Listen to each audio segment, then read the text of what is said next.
Bismillahirrahmanirrahim. Assalamualaikum warahmatullahi wabarakatuh. Kami dari kelompok 3 akan berdiskusi guna memenuhi ujian akhir semester MKWU Islam Rahmatan Lil Alamin. Kami di sini dengan beranggotakan saya Uzlatunisa dengan NIM 21323114 dari Prodi Hubungan Internasional dan teman-teman saya. Saya Divania Staviana dengan NIM 2161315 dari Prodi Farmasi. Saya Muhammad Rafli Fauzi dengan NIM 205 13152 dari Prodi Teknik Lingkungan. Dan saya sendiri Afif Fadil dengan NIM 213111017 dari Prodi Manajemen. Terima kasih. Baik, di sini kami akan berdiskusi dengan tema mengidentifikasi persoalan kemasyarakatan dan merumuskan solusinya sesuai dengan kapasitas keilmuan masing-masing mahasiswa.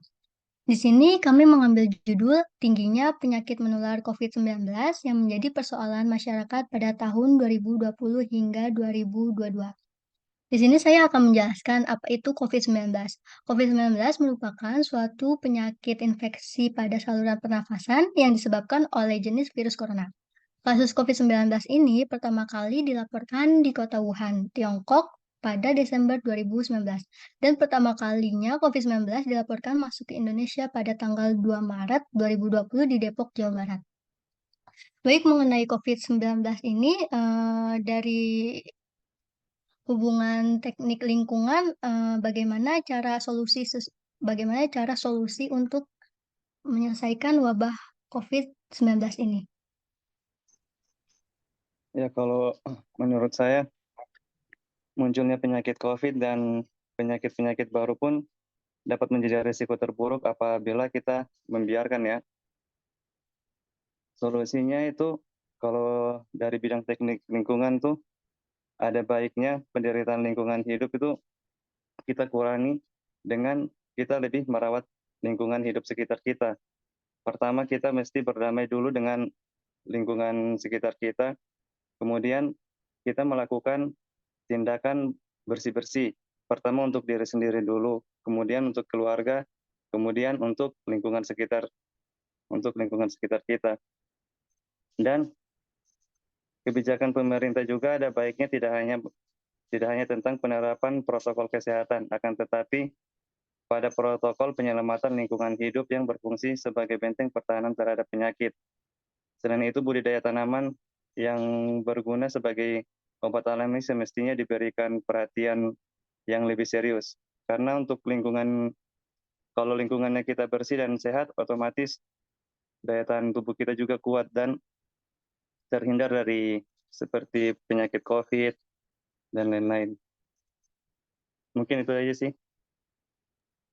Baik, kalau dari teknik lingkungan ini sepertinya kita kayak menjaga kebersihan diri ya. Kalau dari eh, prodi farmasi ini gimana ya? Kalau menurut saya itu, farmasi itu memiliki peranan penting saat pandemi melanda. Kayak seperti banyak yang berlomba-lomba mencari senyawa aktif untuk antivirus COVID-19. Oleh karena itu, regulasi dari pemerintah dalam mendukung farmasi untuk dapat berkembang dalam mengatasi pandemi sangat dibutuhkan. Pada saat masa pandemi melanda, kebutuhan stok untuk mencegah penularan COVID-19 ini pasti banyak sekali dibutuhkan, seperti hand sanitizer dan obat-obatan. Contohnya hand sanitizer kan banyak sekali tuh pabrik pembuatan hand sanitizer yang tutup karena merambaknya penyakit COVID-19, yang dimana pekerja itu harus diberhentikan sementara waktu untuk mengurangi penyebaran penyakit COVID-19. Maka dari itu, ahli kesehatan seperti dari farmasi mencoba membuat hand sanitizer dari bahan-bahan alam sehingga hand sanitizer yang dihasilkan bisa membantu masyarakat lain. Terus ada lagi tuh contohnya kayak seperti obat-obatan, banyak dari farmasi yang mencari tahu atau mencoba membuat obat baru dari bahan senyawa aktif antivirus untuk mencegah penularan COVID-19. Udah sih menurut aku gitu aja. Baik, dari farmasi sangat menarik ya. Kalau dari manajemen sendiri nih bagaimana ya?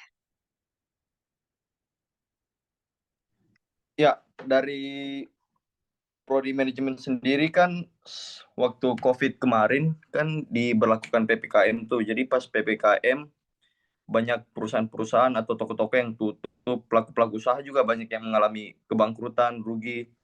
Jadi ya salah satu solusinya yang sudah kita lihat hingga saat ini yaitu mulai rame nih orang-orang yang memanfaatkan digital. Jadi mereka berjualan melalui online shop, contoh kayak TikTok, Shopee dan segala macam berbagai e-commerce lainnya. Jadi ini salah satu manfaat dari COVID sih sendiri karena membuat masyarakat Indonesia itu lebih melek, lebih maju lagi dalam hal digital tentunya. Jadi itu sih dari program manajemen. Terima kasih.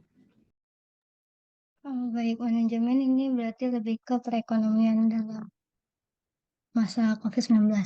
Baik, dari Prodi Hubungan Internasional sendiri berbicara mengenai COVID, di mana dalam waktu beberapa bulan saja, virus ini telah menyebar luas ke berbagai negara di belahan dunia. Hal tersebut tentunya sangat mengkhawatirkan semua pihak, karena menjadi permasalahan sosial yang akan terjadi pada setiap negara. Dalam hubungan internasional, untuk dapat menyelesaikan permasalahan yang terjadi, sebagian besar dengan melakukan diplomasi, di mana seni dan praktik diplomasi ini dilakukan untuk mewakili suatu negara atau organisasi. Diplomasi seperti yang dilakukan World Health Organization atau WHO. Di sini diplomasi yang digunakan guna meningkatkan kesehatan masyarakat serta mencegah penyebaran wabah COVID-19. Salah satu kerjasama yang dilakukan WHO yakni bekerja sama dengan Uni Eropa dan bersama Kementerian Kesehatan untuk kesigapan dan respon dalam menghadapi pandemi COVID-19. WHO juga bekerja sama dengan UNICEF, Uni Eropa, dan PBB guna merebakkan wabah virus corona agar dapat teratasi dengan baik dan juga mendukung kesetaraan setiap negara untuk mendapatkan vaksin COVID-19 melalui program COVID-19, yakni Vaccines Global Access atau COVAX. Selain itu, perlunya dukungan dari semua pihak untuk mengembalikan semangat pemerintah yang telah memperbaiki sistem dan infrastruktur kesehatan seperti dukungan yang dilakukan oleh WHO, UNICEF, dan Uni Eropa untuk memastikan apa yang dilakukan telah sesuai dengan standar global. Baik, sekian dari hubungan internasional. Apa ada yang mau ditambahin? Cukup ya? Baik, cukup dari kelompok 3. Oke, cukup ya dari kelompok 3. Selebihnya mohon maaf, terima kasih buat teman-teman yang sudah berpartisipasi untuk melakukan kegiatan ini. Oke, wassalamualaikum warahmatullahi wabarakatuh. Waalaikumsalam warahmatullahi Waalaikumsalam Waalaikumsalam. warahmatullahi wabarakatuh.